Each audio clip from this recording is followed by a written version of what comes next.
ای گل دان بهارم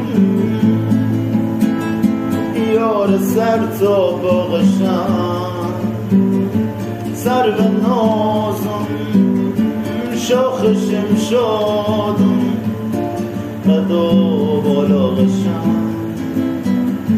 ای گل دان بهارم یار سر تا باغشم سر به نازم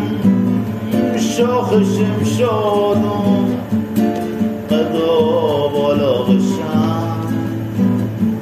هر قشنگی بو قشنگیش کامل و ششتاگینی غیر تن و خود که بی نقصی سر تا پا